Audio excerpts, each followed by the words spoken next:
John et Jim ont été élevés en croyant qu'ils étaient des jumeaux fraternels, pour découvrir plus tard que la réalité de leur naissance se trouvait à seulement 2 blocs de leur maison d'enfance. Cette idée leur semblait indiscutable, ancrée dans une certitude absolue. Cependant, il a fallu des décennies pour qu'une vérité surprenante émerge, mettant en lumière une institution bien respectée de Cincinnati, Ohio. John et Jim Lambert étaient les seuls enfants de Sue et Olsen. Dans leurs premières années, ils étaient inséparables, formant un lien étroit typique des jumeaux. Tous deux partageaient un amour profond pour le cinéma, sans se douter que leur vie allait bientôt refléter l'intrigue d'un récit cinématographique. Au cours des mois suivants, alors qu'ils commençaient l'école, John et Jim faisaient face à des taquineries incessantes de la part de leurs camarades, qui insistaient sur le fait qu'ils ne pouvaient pas être jumeaux puisqu'ils ne se ressemblaient pas. Malgré les moqueries, les frères restaient résolus. Leur anniversaire commun solidifiait leur lien, ne laissant aucun doute dans leur esprit quant à leur statut de jumeaux. Aucune taquinerie ne pouvait ébranler leur croyance inébranlable en leur relation de jumeaux, car ils étaient déterminés à ne laisser personne les séparer. À mesure que les frères grandissaient et s'aventuraient dans la vie universitaire, un changement s'est produit. Bien qu'ils maintiennent leur proximité, ils ont développé des cercles d'amis distincts. Leur groupe se mêlait souvent, suscitant les interrogations familières sur leur statut de jumeaux. Jim, en particulier, en avait assez de ces questions incessantes. Un jour, lors d'une soirée entre amis, Jim atteignit son point de rupture. Au milieu de leur groupe, un ami commun alla trop loin. Dans un état d'ébriété, l'ami se leva et lança une blague de mauvais goût sur leur mère. Il insinuait insensiblement que leur mère avait été impliquée avec 2 hommes, ce qui avait conduit à leur conception. La colère de Jim monta face à ce commentaire irrespectueux. Il était sur le point de frapper lorsqu'il fut interrompu par son frère. John, habituellement plus calme, intervint. Il pressa Jim de ne pas prendre cela trop au sérieux, soulignant que le commentaire de leur ami n'était qu'une plaisanterie sous l'effet de l'alcool. Cependant, John se rendit vite compte que la situation affectait profondément son frère. De retour dans leur chambre, il remarqua le malaise évident de Jim. En prenant place, il encouragea son frère à se confier. Initialement hésitant, Jim finit par lui avouer ses doutes concernant leur lien fraternel. John, d'abord peu réceptif, fut stupéfait lorsque Jim lui montra de vieux albums de famille montrant un manque de ressemblance avec leurs parents. Malgré leurs inquiétudes, ils décidèrent de laisser tomber cette question afin de ne pas perturber leurs parents, scellant leur pacte d'une poignée de main d'enfance. 2 ans plus tard, leur ami rencontra quelqu'un à l'université Xavier qui ressemblait étrangement à John. Bien qu'elle l'ait pris pour John, l'individu se présenta comme Danny. Intrigué par la ressemblance, Amy décida d'informer John de sa rencontre, spéculant sur la possibilité d'un membre de la famille perdu depuis longtemps. Amy invita John à dîner pour lui parler de sa rencontre. Pendant le repas, elle lui parla de sa rencontre avec un homme ressemblant à John dans une autre université. La réaction initiale de John fut l'incrédulité, mais Amy persista, proposant de visiter ensemble l'université pour trouver le sosie. Cependant, John refusa l'idée sans preuve et suggéra à Amy d'obtenir une photo pour le convaincre. Amy contacta sa cousine pour obtenir des photos, et lorsqu'elle les reçut, John fut stupéfait de voir quelqu'un d'identique à lui-même. Reconnaissant envers Amy, il décida d'enquêter davantage de son côté. John garda sa découverte pour lui, hésitant à impliquer son frère Jim avant de vérifier les détails. Partager une chambre avec Jim rendait difficile de garder le secret. Pour éviter la curiosité de Jim, John passait du temps à la bibliothèque pendant la journée. Cependant, les pensées concernant la réaction possible de Jim ne cessaient de tourmenter John alors qu'il considérait la possibilité que Jim ne soit pas son frère biologique. Malgré leur lien étroit et leur histoire partagée, John ne pouvait se défaire de la ressemblance entre lui et le mystérieux Danny. Il luttait contre les implications et l'impact potentiel sur Jim si la théorie se révélait vraie. Connaissant la sensibilité de Jim, John observait son frère endormi, sentant un nœud dans son estomac en espérant que la ressemblance de Danny n'était qu'une coïncidence.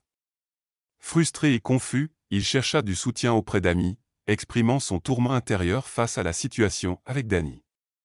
Malgré sa culpabilité, John apprécia les mots réconfortants d'Amy, trouvant du réconfort dans son amitié. Il se rassurait de son amour pour Jim, même s'il luttait contre l'incertitude concernant leur relation. Alors que John s'endormait, il ne pouvait se défaire de ses inquiétudes concernant la situation avec Jim et Danny, espérant une réalité moins troublante. Le matin suivant, en se réveillant pour trouver Jim déjà éveillé et joyeux, John ressentit le poids de ses angoisses, incapable de se débarrasser de son malaise malgré l'apparente insouciance de Jim. Il devait enquêter, mais il ne pouvait pas le faire près de leur chambre universitaire. Il avait toujours l'intention de se rendre à la bibliothèque. Garder la vérité cachée à son frère lui semblait incorrect, mais il savait que c'était nécessaire dans ce cas. Il voulait éviter à Jim toute douleur. John sauta hors du lit et s'habilla précipitamment. Il était désespéré d'avoir des réponses avant la fin de la journée, mais il n'avait aucune idée de par où commencer sa recherche. Ses pensées étaient encore un vrai enfêtrement lorsqu'il sortit de leur chambre universitaire. Il se précipita à la bibliothèque dès qu'un de ses cours se termina. Il avait un peu de temps libre avant le suivant et il comptait l'utiliser pour faire des recherches discrètes. Il maudit la longueur des couloirs de l'université, espérant s'échapper rapidement avant que Jim ne puisse l'arrêter. Il était presque arrivé à la porte de la bibliothèque lorsqu'il entendit quelqu'un appeler son nom et s'arrêta. C'était Jim. Échapper à son jumeau était une mission quasi impossible. Être non seulement frères, mais jumeaux, signifiait qu'ils avaient parfois une connexion inexplicable, une compréhension partagée. Quand ils étaient jeunes, John et Jim avaient créé leur propre forme de communication, un langage secret qui laissait souvent les autres étonnés lorsqu'ils conversaient. Leurs parents étaient constamment émerveillés par ce lien particulier. Mais dans des moments comme celui-ci, John aurait aimé pouvoir prendre une pause de cette connexion perpétuelle avec les pensées de son frère. Jim courut dans le couloir, déterminé à le rattraper. L'esprit de John s'emballa, cherchant une excuse ou une explication à offrir. « Et, où tu vas, mec ? » « Je t'ai appelé, » s'écria Jim, remarquant l'apparence transpirante de John. John eut du mal à trouver une réponse, sentant la pression de l'interrogation de son frère. Il savait qu'il ne pouvait pas inventer un mensonge, surtout pas à son propre jumeau. Juste au moment où John s'apprêtait à répondre, Amy apparut devant eux. Son regard était fixé intensément sur les deux frères. D'une manière étonnante, Amy intervint, et John, on est en retard pour notre séance d'études à la bibliothèque. Viens. John fut stupéfait par l'intervention opportune d'Amy. Il ressentit un immense sentiment de gratitude envers elle, qui était venue à la rescousse pour le sortir d'une situation gênante. Il savait qu'il lui devait une dette de gratitude. John informa Jim qu'il devait partir et lui promit de le retrouver plus tard dans leur chambre universitaire. Déterminé à résoudre le mystère, il partit avec Amy vers la bibliothèque. Une fois là-bas, John s'assit devant un ordinateur, incertain de par où commencer.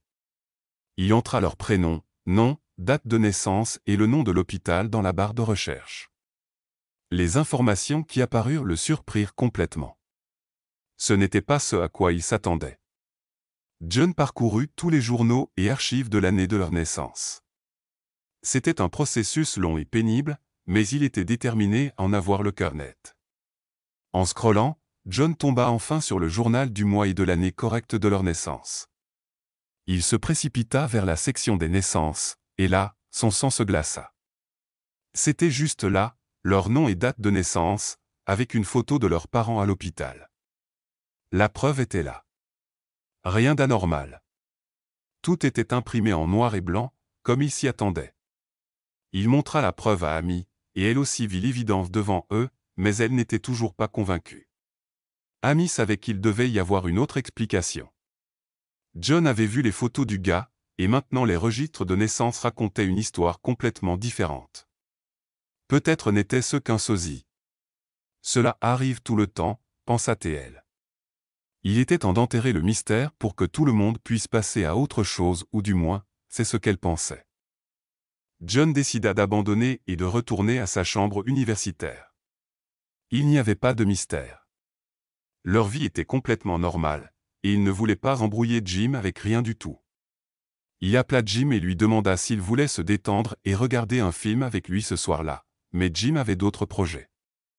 Le monde de John allait bientôt être bouleversé une nouvelle fois lorsqu'il arriva dans leur chambre. Elle était vide. L'endroit sentait le parfum, et cela ne signifiait qu'une chose, Jim était allé faire la fête. Il y avait un mot disant de ne pas l'attendre, et John commanda une pizza, alluma un film, et se prépara à passer la nuit. Cependant, ce serait une nuit qu'il n'oublierait jamais. Jim rencontra des amis à une fête étudiante en ville. Il avait travaillé tellement dur ces dernières semaines, il avait besoin de se divertir. Le lieu de la fête était bondé, et il se dirigea vers la cuisine pour prendre un verre avant de sortir dans la zone de la piscine. Lorsqu'il sortit, il vit quelqu'un d'inattendu. Amy était là. Il ne savait pas qu'elle était du genre à faire la fête. Il la pensait plus comme John, qui étudie dur et ne fait pas vraiment la fête. Il s'approcha d'elle pour la saluer. Ils discutèrent un moment, et Jim lui demanda si elle et John avaient réussi à terminer leurs études à la bibliothèque. Juste au moment où Jim posa son verre, quelqu'un passa de l'autre côté de la piscine. L'homme riait et s'amusait bien. Ce ne peut pas être, pensa Jim. C'est une soirée d'école. Il ne sortirait jamais, encore moins à une fête étudiante. Il s'approcha, mais l'homme marcha dans l'autre direction avec ses amis. Jim trouva cela étrange, mais il jurait qu'il venait de voir son frère John. Il devait bien s'amuser, pensa Jim. Puis il continua de discuter avec ses amis. Il était 2 heures du matin quand Jim se rendit enfin dans leur chambre universitaire. Il était épuisé. En ouvrant la porte, il vit John en train de regarder un film. « Et mec, je suppose que tu es parti avant moi. Content que tu t'amuses bien. Je vais me coucher. » John était confus par ce que Jim disait. Peut-être qu'il avait trop bu, mais ensuite il pensa qu'il devait bien y avoir une autre explication pour les propos de son frère. Le lendemain, il organisa un rendez-vous avec Amy. Il était déterminé à résoudre ce mystère une bonne fois pour toutes. Amy était une amie de confiance, alors il lui demanda de l'accompagner à l'université de sa cousine. Lorsqu'ils arrivèrent, John sentit son cœur battre plus fort. Il allait rencontrer ce type, et il n'avait aucune idée de ce qu'il allait lui dire. Amy demanda à sa cousine si elle avait vu son camarade ce jour-là, et lorsque sa cousine répondit non, John ressentit une anxiété soudaine. Il ne voulait pas repousser cela davantage. Il devait voir ce gars maintenant. Ils cherchèrent dans tout le campus sans le trouver. Puis, juste au moment où ils allaient partir, Amy le repéra assis dans l'herbe, en train de lire un manuel. Lorsqu'ils s'approchèrent de lui, il ne leva pas les yeux. Il continua de lire.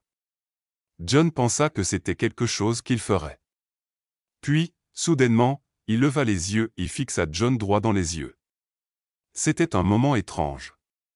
Il ressentit une connexion étrange entre eux, comme s'ils se connaissaient depuis toujours. Danny se leva, et la seule chose qu'il fit fut de donner une étreinte à John. Ils étaient tous deux stupéfaits. Ils savaient qu'ils devaient être liés.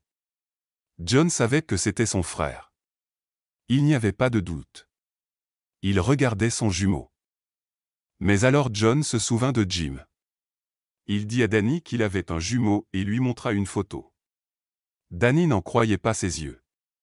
Lui aussi avait un frère jumeau et montra à John son frère David. Ils étaient tous deux sans voix. Quelques semaines plus tard, après s'être rencontrés, John et Danny firent une découverte inquiétante. Les 2 paires de jumeaux avaient été échangés à la naissance. Ils firent la une des journaux dans le monde entier avec leur découverte. L'hôpital en question fut mis sous surveillance. Les frères se réunirent pour partager leur histoire avec le monde. Jim avait eu raison depuis le début. Il était heureux d'avoir retrouvé son frère jumeau, mais pour lui, John restait toujours son véritable frère. Les 4 frères restèrent proches. Ils avaient beaucoup à rattraper et promirent de rester dans la vie de l'autre pour toujours. Un avantage était qu'il habitait à seulement 2 blocs les uns des autres. John avait une personne encore à remercier pour cette révélation, sa bonne amie Amy. Sans elle, il n'aurait jamais retrouvé ses autres frères.